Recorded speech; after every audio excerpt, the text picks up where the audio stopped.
Hey everybody, it's Strict9 with Strict9 GP, and welcome to another episode of my Out of the Park Baseball 19 playthrough with the Phillies. Getting back to them again. I'm kind of going back and forth. Hopefully that's okay.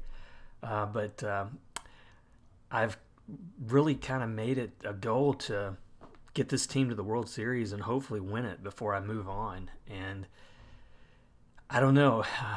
If you look in game, my age is 65, so I don't know if I'll be able to make it much longer. But this year is probably not going to be the year we get back to the playoffs, but we at least might be on pace to meet our owner goals. So I might buy me another year or two. We are just finished with the draft. We're June 11th, 2035, and we're 34 and 32. So the goal was to achieve a winning season. I'm hoping that's doable and we can keep up this pace.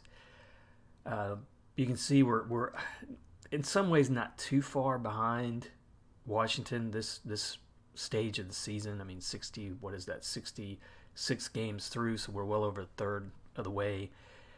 If we got hot, we could possibly contend.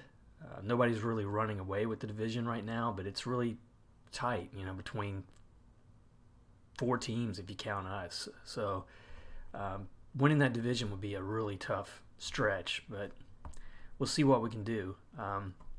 One of the things that I'll look at with the team and what has been both a positive and a little bit of a scary situation is, knock on wood, this has been a really pretty decent year in terms of injuries. We lost Villa, who was that big offseason free agent. We lost him early in the season, but he's come on. He's played 35 games now, and he's looked really good. Looked like the player that I thought I was going to get when I signed him. And that's it. There's no other major injuries out there on the major league roster right now.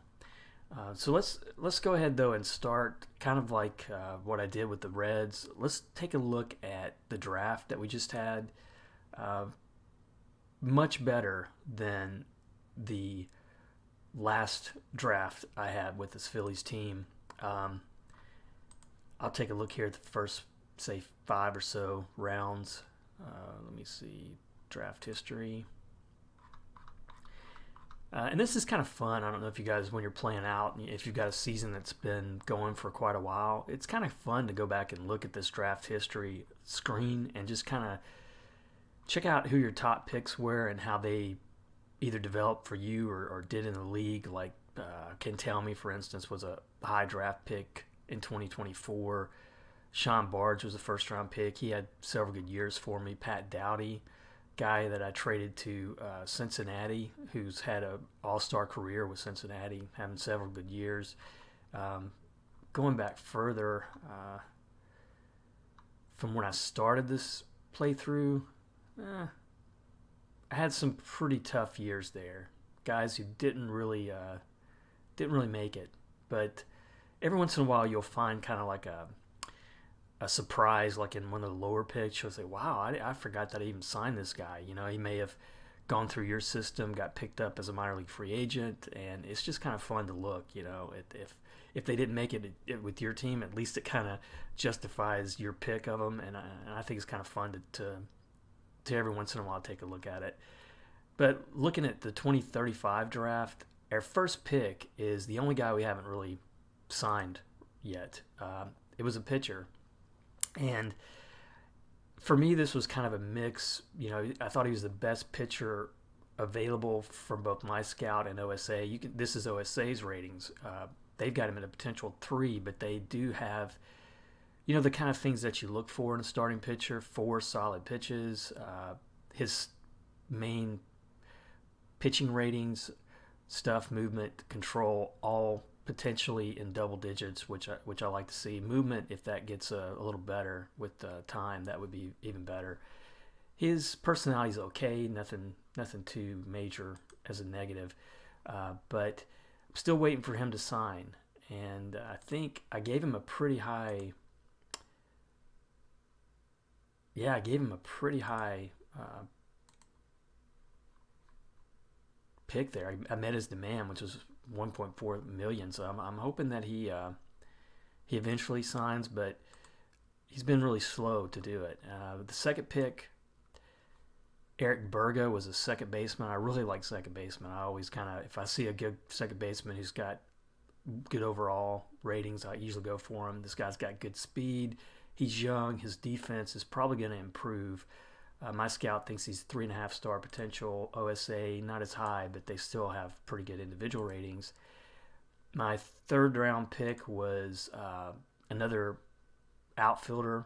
I think I mentioned in the Cincinnati playthrough, a lot of times, especially center fielders will come into the draft as the best overall athletes, and they don't necessarily stick at center, but this guy's got pretty good potential, good work ethic, good speed, defense, and double-digit potential in almost every category except K's, and he's young. He's not yet 19. OSA, not as high on him, so I went with my scout's recommendation on that one. Fourth pick was another center fielder, again, going with pretty much the best overall player available. Good contact, gap power, home run power ratings, good defensive ratings. OSA was pretty good with him, except for power. He's got good speed, so it's the kind of player I usually like. And then fifth pick was third baseman Juan Romero. I like this guy for a few reasons. I like that he can play so many different positions. He's got good personality ratings. He's also double-digit potential for my scout in everything except eye discipline, and he had comparable ratings from OSA. So I'm hoping that he got with a good work ethic, and he'll go through development pretty good. And then just look at this last pick, just for the heck of it, as a catcher, and I think I went with OSA on this one. Even though they only had him at half-star potential, his individual ratings are pretty good. The draft classes have been pretty weak for the most part these last few seasons, I've noticed. So the last season, 2034, when I went through that pick, he's still developing. This catcher I picked, he was a 5-star potential when I drafted him. OSA still thinks he's a 5-star potential. He's in low A right now. I'd like to see him maybe in a couple years make it to the majors. He was the number 2 overall pick, so should have a lot of upside with that.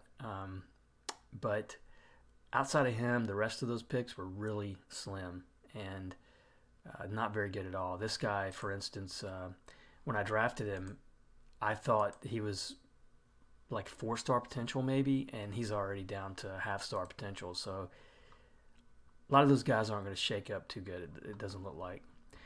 But that's how the draft's going. I'm just waiting on that pitcher, that first pick to sign, and then he'll probably go to that rookie league team and probably make the starting rotation right out of the gate. Let's take a look at the standings. We mentioned how we're doing in the National League East, still for the most part in contention, and we started playing strong, 8 of 10, and on a little mini two-game winning streak. Pirates are looking pretty good. They've got some great players in there, but something bad happened for them. Juan Renaga is somebody I think I've mentioned before. He's had a few injuries this year, and he's still playing. Maybe that was early in the season, but I think it was him and another guy for Pittsburgh went out at the same time, so they may have had a little bit of a bad luck there for a while, but they're still back on top. Cardinals not too far back, but one of the things I've noticed with the Cardinals, I mentioned this guy so many times throughout this playthrough, Ian Plyler was signed for a very long-term extension last year going through the 2039 season. Last season was a vesting option at $34.5 million, and as happens so many times in this game, I noticed as soon as he did, his ratings just took a dump, huge dump. My scout has him at 2.5 overall right now. Same with OSA, but stuff rating way down, and he is not the pitcher that he was. So looking at him career-wise, I still think this guy is a Hall of Fame candidate, probably first ballot, really. I mean, he's had 6 Cy Young Award winners. He's been the most dominant pitcher of his era. He finally topped 3,000 strikeouts this year. Led the league in strikeouts like 8 or 9 years in a row. But he's not going to put up, I don't think, the kind of overall numbers we've come to expect from Hall of Fame caliber starting pitchers. And I was hoping he might get close to 200 wins, but now I'm not thinking he's going to do it. But back to the standings, looking at the National League West, San Diego is on a good run now. They've won 8 of 10, playing 600 ball. Giants struggling there, looks like. Reds struggling in this one. Individual performances, it's Pittsburgh, man. They've got some really strong young players there. Here's another one. He's been injured a little bit too, but 4-star player, 25, almost 26 years old, had a good career, very good speed. He's batting .399 this year. And then Ma, for us, is having a really great year. He's a 5-star player. His contract has a player opt-out after 2037, so wouldn't be surprised if he goes for that when it comes. But I'm going to keep him playing and enjoy the time he's going to be on the team before I lose him. He's leading the league in batter wins above replacement. No other leaders, though, from my team, so not too many guys I recognize even showing up on those leaderboards. And then in the American League, Tampa Bay on top in the East, Detroit, and then Houston. The races here are not that close. I mean, 60-something games in, there's no one really within 3 games of anybody in those divisions. Chris McCurry, a guy who's been around in this playthrough, pretty solid player. He's at least won the MVP once with Atlanta. He's having a great year. He's getting up there in age, though, so I don't know what his final numbers are going to look like when he retires. He may not be Hall of Fame eligible either. And let's see if there's anyone else to really highlight. Zach Owenby's he's a strikeout master. He's kind of taken over from Plyler as the strikeout king overall. He's led it 4 years consistently well above 200. He might reach get close to 3,000 if he keeps this pace up. But that's how we're looking. We'll go ahead. I'll look at the team and then we'll play through some games here. Starting off with that pitching staff, LaRue was a guy I signed really for me a long-term contract over the offseason. 3 years with a player opt-out, so it could be 4-year season at 14 or 4-year contract at $14.2 million. I realized that he's overpriced, but when I signed him, I didn't have a whole lot going for me, and he's given up a lot of home runs. That's the kind of pitcher he is. His movement is not that great, but he's probably going to give me double digits in wins, and I think June's been pretty rough. He started out terrible, but he picked it up a little bit in May, but he's not a great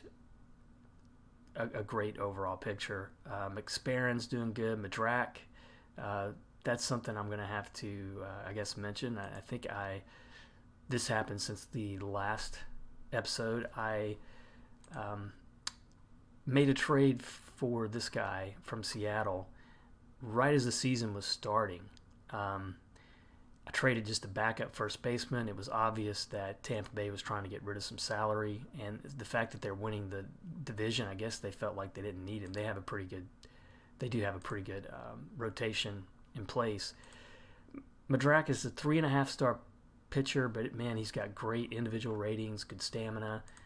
He has been an all-star a couple times. I think he's been not a 20-game winner, but a 19-game winner in this league. He's coming to the end of his contract, but I like the fact that he was like a veteran. I was hoping maybe even a veteran presence would help that pitching staff. And I think he's signed for a couple more years. Yeah, this year and next at $18 million. A lot of salary to put out there, but I'm going to have money to play around with at the end of this season. So I thought it was a good option to do, a good thing to do. And it really turned around, I think, the pitching staff. I'm not too concerned about the starters right now playing out the rest of the season. One thing I did do, McSparron, I've had a love-hate relationship with him for a while, but he was off to a great start. It's hard to beat his personality ratings and those individual numbers. I mean, he is 15 or above in 4 pitches. Stuff is 15, movement control at 12. I just think the individual ratings are there for this guy to have a kind of season like he had in 2032. He's on pace for 15 wins this year. He is going to be a free agent at the end of this year, and he approached me for an extension, and the money really was good. 2 years, $6 million, not much more than what he's making now. So I decided to go with that. That at least gives me, with Madrak and LaRue and McSparran, I know I'm going to have those guys next year if I do lose Oob, which is probably going to happen, and Prieto is also a free agent, so I'll lose those two in the offseason. In terms of the rest of the bullpen, Roland, he's been okay, 14 saves. Montalvo's looked pretty good, but the bullpen's struggled. A lot of high ERAs, 3 guys over 5. And then in the lineups, one of the things that I'm really liking is Quarting, who was a 6th-round pick back in 2029 for me. He's always had good offense, but he's starting to play better at the position and catcher, and he's hitting over 300, on pace for some pretty decent offensive numbers considering he's just 24.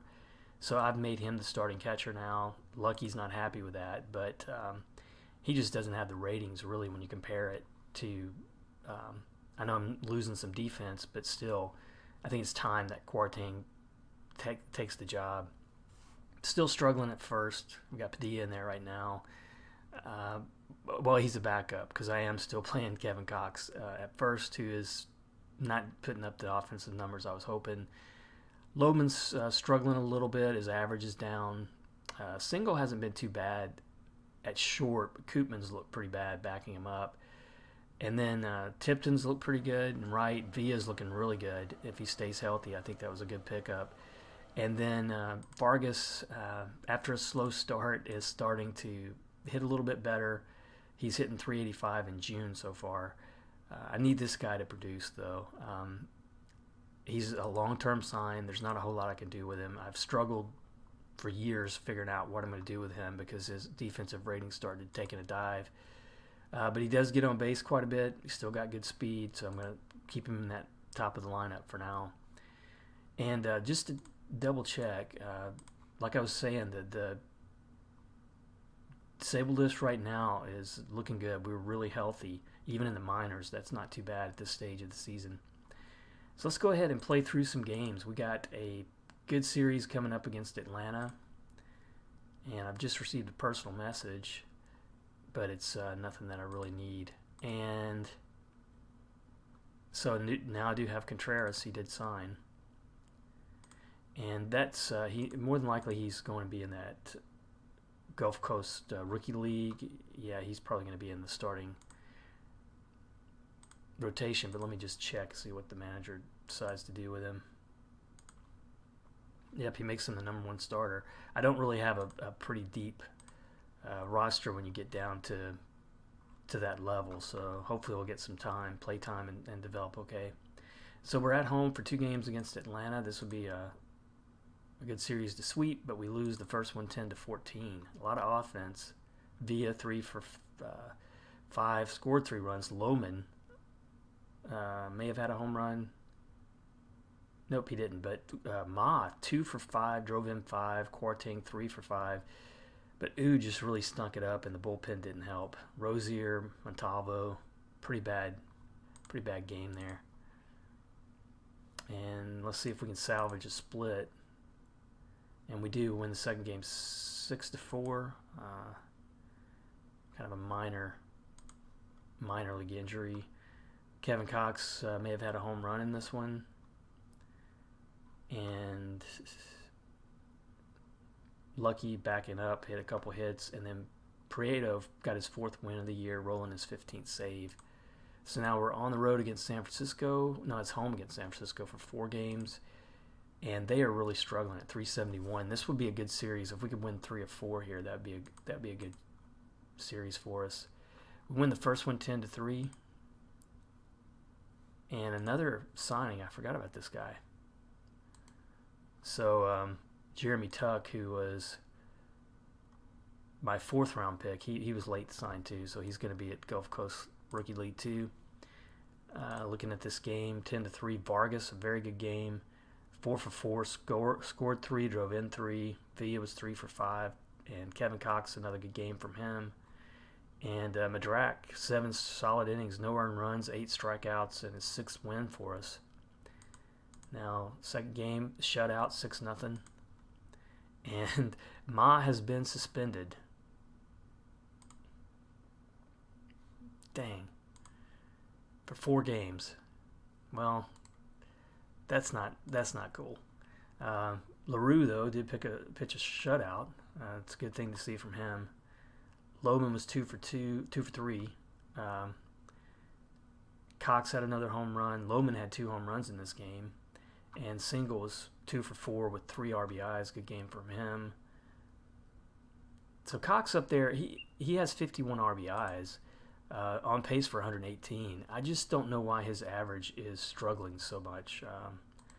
Really hope he starts hitting better. But a solid game from LaRue. 9 innings, just 3 hits, 1 walk, 11 strikeouts.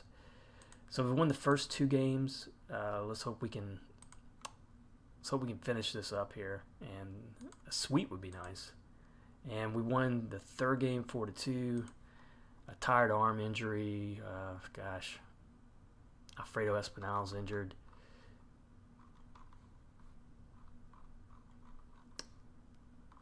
I mean, I could take him out just to give him time to rest. Let me look at the game first. 4-2. Vargas, another good game. So his average is up to 272. Lohman, another home run for him. He's got 20 for the year, on pace for 46. And then pitching, Sparren, 7 strong innings, just 1 earned run, 7 Ks. Roland, 16th save. So do I really?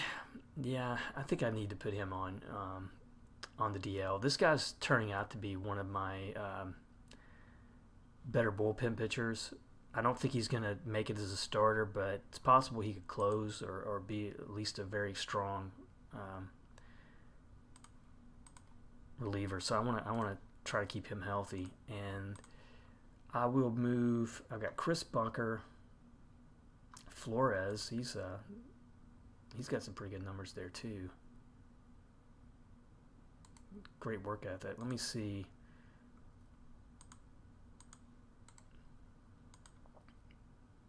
Yeah, Bunker's not looking too good.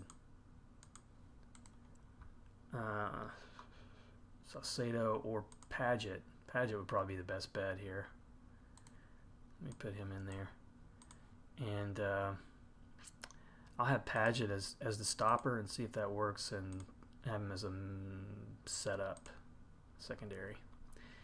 All right, so one more game against San Francisco. Let's see if we can sweep them in this 4-game series. And we do. 5-4 win, and big injury. Rains it pours. So I guess I should have kept my mouth shut when we started the episode and not talked about those injuries, because they're going to come. But, well, I did mention, that is one of the things that scares me. We've been a little bit too lucky with injuries so far. Looking at the game, though, let's see what we got here. Vargas might have a mini hit streak going here. I wonder how many games he's hit in a row. This is at least 5. Tipton, 4 for 4, scored 2 runs. Lohman, another home run. And pitching, Oob was out early. Rozier didn't look too good. Padgett came in, got the win. I mean, this guy is really, he's got some good individual ratings. Let's take a look at the news. The voting is out. National League, do we have anybody showing up here? Ma is leading in second base. Lohman is second, but very close at third base in the voting. And that's it. No other players. Mike Cochran is 300 home run. Nick Prado got his 2000th hit. Zach Prieto, he's wanting an extension, but I have a feeling that he's going to want double digits. Yeah, not too bad. 9, 10, 10 with the player option. I just don't think he's strong enough for that. I like his stuff, and he's got a couple good ratings on the fastball and curveball, but really hasn't looked all that great for me. So I'm going to give that one some thought. And then players of the week, Huertas in the American League, Magallanes for the Cubs in the National League. And power rankings, we are all the way up to 5th. So we are 3 games back now, second in the National League East. And for the wild card, we are tied with the Cubs for the last spot. But more importantly, I've got to figure out what I'm going to do with this OOTP injury. And I really I've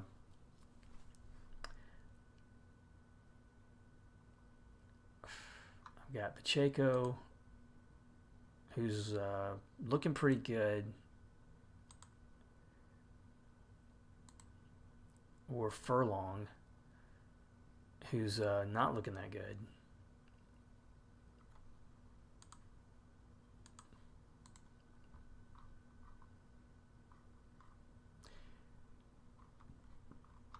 So it's going to have to be one of those unless I wanted to trade somebody away. And in terms of trading, if I looked at the upcoming free agents, I got Roland here, Prieto, Lucky. I wonder what Lucky kind of interest he would generate.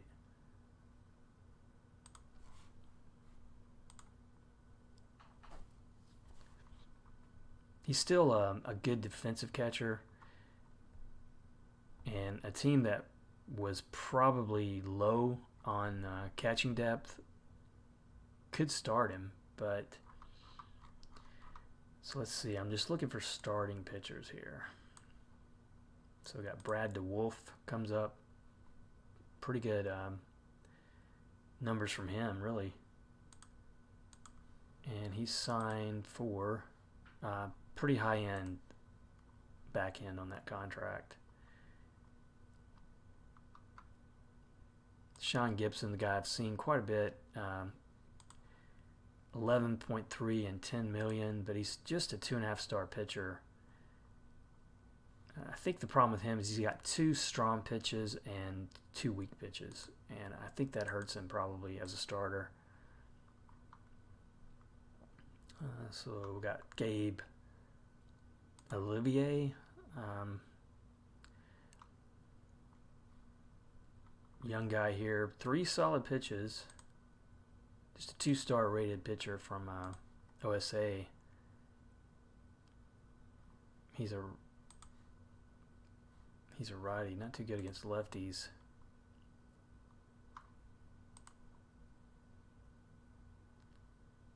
This guy's a borderline starter, AAA. Doubt if I can make him into a starter in the majors. Chris Ollis, this guy's been around for a while too. If you remember, he was with the Phillies and signed a big free agent contract with New York. His control was always a concern. He's got great stuff, good strikeout numbers. I mean, he's at 1,500 strikeouts for his career, but he was mainly a reliever with me, and then I moved him into the starting rotation. He did pretty good, had a lot of strikeouts that year, and he generated a lot of interest in free agency. And I don't think New York is really, outside of that first year when he was 15 wins, 240 strikeouts, he's been a problem for them.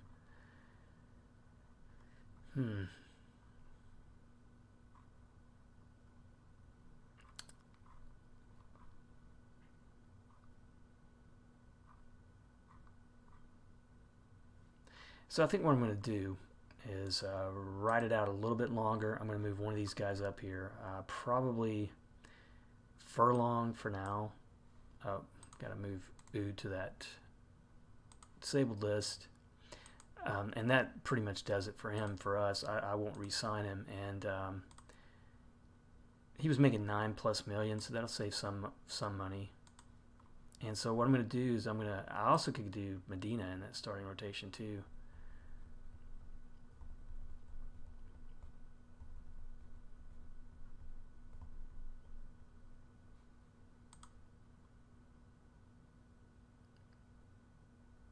But I don't know. Seems like with the few times I've used him as a starter, he hasn't been all that great. Looking at how he's done as a starter this year, not good. So I think I will stay with Furlong for now.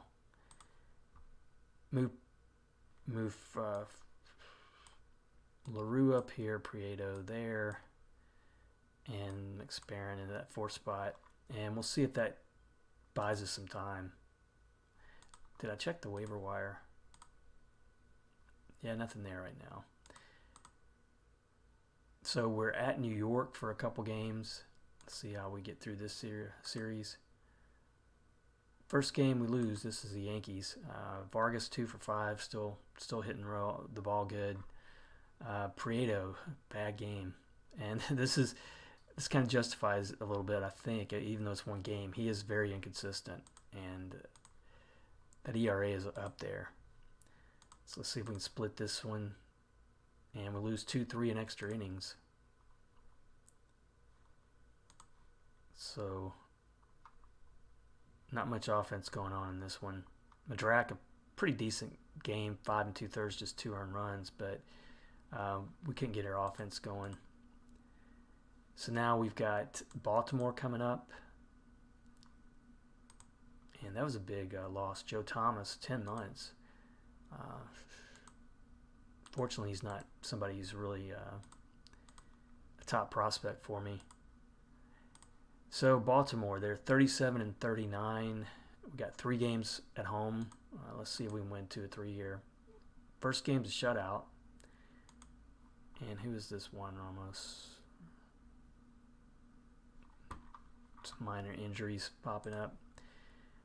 So Vargas, 3 for 4. His average is up to 280. And you look at what he's done this month. His batting average is 422. Not much power there, but 9 stolen bases. This guy might get some love for batter of the month. Kwarteng got a home run, his 5th. And LaRue, another solid outing. Shutout through 7 innings. So got his 7th win for us. And he is that kind of a pitcher. I mean, he's got dominating stuff. But looking at this month has been pretty sharp for him. So now we got second game against Baltimore. Lose 1-6. Vargas still hitting. Singel 2 for 3. McSparren didn't look bad. 2 runs in 6 innings. Bullpen kind of blew it for us there. And now with the All-Star voting again, Ma's still leading the way for second base. Lohman 4,000 votes behind McGilling at third. And that's all the voting we got. So the last game against Baltimore, we squeak out a 7-6 win. So we won 2 of 3. That's good. We're 5 games above 500 again. We're 4.5 behind Washington. And Vargas was hitless, so whatever streak he had going ended. Lohman drove in a couple. He had his 22nd home run. And Furlong got the win. It was a little bit sketchy to get it, but hey, he got it. So looking at the news, Kaufman, player of the week in the American League, Sarcino, and Dave Schrimsher's still pitching. This is another older Philly guy. He's going to be out for the rest of the year, though. He was another guy whose individual ratings were just always really solid, but he didn't put up all that great of numbers. His ERA was pretty high, even with us. He had some double-digit wins a couple seasons for us, though. But he's stayed around. He's been in the league for a while. And here's Reynaga, injured again, so out for 3 weeks. He's just 23. It would really suck for Pittsburgh and in the league, really, if he starts turning into a injury risk. All right, so let's see if we can get through one more week. We're playing Cincinnati here. 3 games at home. Win the first one 10-6. Vargas 3 for 5, scored 3 runs. Villa another good game. Cox's average is up to 230 for what that's worth. Kwarteng's still hitting pretty solid. Prieto got the win, and this one looks solid. Montalvo though, 4 runs. This guy should be better than that. And then second game against Cincinnati, another 9-6 win. Vargas scored a couple. He's got to be on pace. 111 run pace. He's scored 100 runs twice in his career, 99, 95. I still like this guy. It's hard for me to disconnect, I guess, from him. So it was a pretty good offense there. Madrak got the win. Wasn't super sharp, but he did strike out 10 in 6 innings. So now I got to decide, what am I going to do?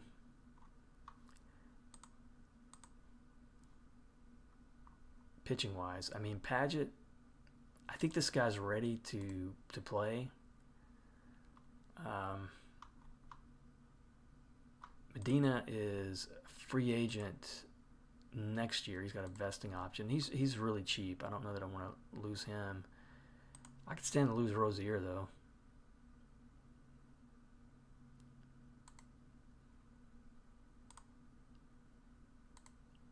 I'd rather have Padgett, I think, than Rozier. Rozier, he gives me a lot of innings in relief and a lot of appearances, but he just doesn't do much. I'm kind of wondering if I could trade this guy away.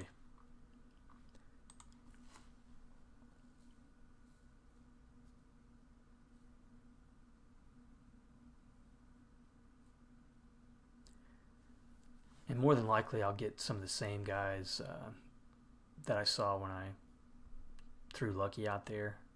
A lot of guys wanting to just get rid of some salaries, but no, not with this one. I'm not gonna get much. Just a lot of relievers that trade one mediocre reliever for another one. I don't see how that would help me much. So I wonder if I could, I've got Rozier. Rozier's looking bad. Medina's not looking that great. I'm not sure why he's not looking that great either, and Mendoza is not looking that good. His movement is really a concern. He's probably given up a few home runs there.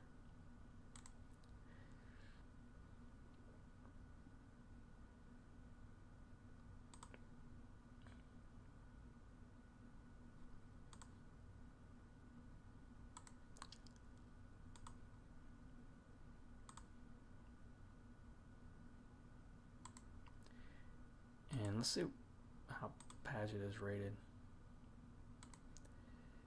Alright, well, I hate to do this to the guy, but I'm going to send him back. I think he's still fairly young, 27, 28. Maybe he'll have a chance.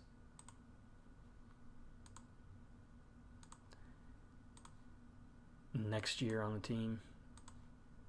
But I want Espinal back in that stopper role and have him middle relief secondary role. All right, so 9-6. Did I look at that game? I did. So last game against Cincinnati, we lose 4-8, but we did win the series. Kwarteng was 2 for 4, but LaRue looked okay for the most part. 7 innings, gave up a lot of hits and runs, but Espinal blew it for me in relief. Yeah, Medina once again not looking good. So now we're going to be playing at St. Louis. Let's see how they're doing. They are 48-32, so they're having a strong season. So he's really happy with my first half here. So he's happy with picking up Luvia.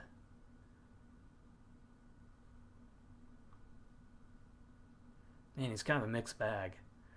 He's happy with the record, but he's still not happy with my overall progress. And we've got a few things here to look at personnel-wise. Pitching coach Butler. This guy is rated great, 61, and he likes working with ground ballers. He's been with this team for a long time, and it may be time to make a change, to be honest. I mean, we've never had an ERA below 4 under this guy. It might be time to take a look at somebody else. Man's the trainer. This guy has great ratings except for that fatigue recovery, but he's rated as excellent. So I'll go ahead and extend him for. He'll take 4 more years. So we'll look at the rest of the guys later on. Let's finish out this series at St. Louis. First game. I guess we didn't get to play it. And so we got a doubleheader here on the road. Need to split it. And we win both of them. And big milestone. Holy cow, I didn't even realize we were coming up on that. But that was my 1,500th career win with the Phillies in this playthrough. It's great to see that. I didn't know that was even an achievement. Let's see how we won these games. 2 good games there. 10-4 in the first one. Vargas, a good game, 3 for 5, scored 2. Villa, a good game. Kevin Cox drove in 6 in this game. Puts him on pace for 122. Good offensive game. McSparren was 10 Ks. He was really pretty good considering the kind of game it was. So he's on pace for 16 wins now. Really happy. Anything could happen, but I'm happy that I re-signed him for what I did. And then the last game, 3-1. Koopman came through off the bench. Loban 2 for 5. His average has now climbed up to 288. And Furlong, second win for him. He looked good, rolling his 18th save. And then back to the news. So National League, it's Ma still leading. Probably gonna get that at second. Loban is now in the lead at third. And no other guys getting votes. Batter of the month, it was Brandon Kinsler. Man, we see that guy's name a lot. 31 years old. He is already up to 400 plus home runs. Great career from him. In the National League, it went to Lou Villa. So I thought Vargas had a run for it, but it went to Villa. So I'm not sure why I was able to sign this guy for this much money. And now I guess I'm really wishing I'd signed him for a longer contract. Says he's eligible for arbitration, but I'm gonna make sure I don't lose him. He was a good pickup. Pitcher Scarcega in the American League, Jorge Lamas. And then rookies, a couple guys I haven't really paid attention to. So this is going to be the last game of this episode. And we sweep St. Louis on the road. Very good series for us. And honestly, I did not expect that. I did not expect us to play that well. Van Singel, his average is up to 287. So this guy's really having a good year for me. Lohman, good game. Home runs up to 24. Moss still playing strong. Kwarteng still playing strong. 309 average right now. Prieto got his 6th win. Rolling his 19th save.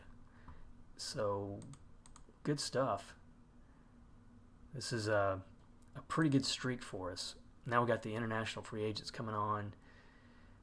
I'll probably take a look at that. I haven't been too active in it recently, and probably won't with this team because we're really struggling financially. So I don't expect to make any offers there. But I'm really happy with where we're standing. We are just 1 game back of the Nationals now, and we are definitely in the mix for the wild card. But if we can keep this up, that injury to Ood in the starting rotation, that may hurt us out or hurt us for the rest of the year. But I like the way the team's responded. If you look at how this month's gone and how we're doing team stats wise, June was very solid, 18-7. Offensively, we are just having one of the best years we've had in this playthrough. We're first in on base percentage, slugging, on base and slugging, tied for first in runs scored, first in extra base hits, walks, strikeouts, stolen bases. That's very good. On the flip side, this pitching, not good. And I think that's why I really do think I'll look for an upgraded pitching coach in the offseason. I still think I've got a better pitching staff than I went into or ended the last season with, so that's good. But man, we're close. If we keep playing like this, we may have a playoff run in us before this year's out. But as always, thanks for watching. I'll go ahead and sim through a few things offline, and I'll do what I typically do. I'll pick it back up in September when we're hopefully going to make a playoff run. I'd like to make the playoffs again. I'd like to just go through and win the World Series. Maybe this will be the year. Offensively, we may have the team that can do that. So it's just going to be a matter of, will I have to piece together some things to strengthen that rotation or not? And we'll see how it goes. But thanks for watching, and I'll see you next episode.